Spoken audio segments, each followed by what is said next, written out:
Seorang oknum karyawan outsourcing sebuah perusahaan di Bandara Igusti Ngurah Rai Kuta berinisial BFCD 25 tahun ditangkap polisi pada Selasa 28 November. Lantaran perempuan itu nekat menipu orang dengan modus menjadi calo pekerjaan.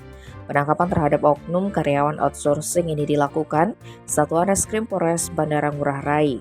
Kasus ini bermula ketika pelaku berkomunikasi dengan korban melalui handphone pada Juni 2023. Saat itulah wanita asal Jambi tersebut menjanjikan kepada Vivi akan diterima bekerja di PT JAS.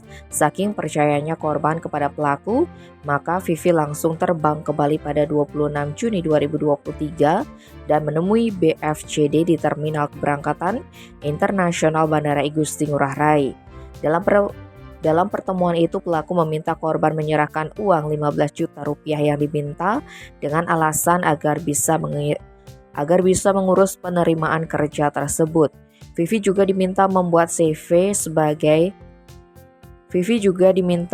CV sebagai persyaratan untuk pendaftaran di PT JAS.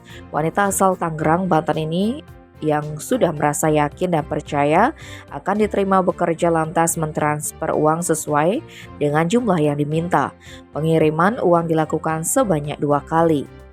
Setelah itu korban sempat melakukan tahapan tes interview di PT JAS pada akhir Juli 2023, akan tetapi dia dinyatakan tidak lulus seleksi, sehingga perempuan yang tinggal sementara di Tuban, Kuta ini berupaya untuk meminta kembali uangnya yang sudah diberikan kepada pelaku. Namun pelaku selalu mengelak, bahkan berupaya menawarkan lagi kepada korban soal bekerja di tempat lain.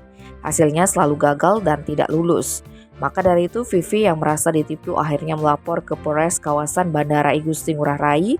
Tak butuh waktu lama polisi langsung mengamankan BFCD keesokan harinya.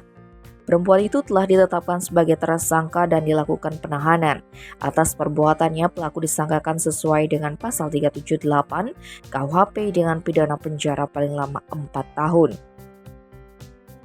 Tim Bali Express melaporkan.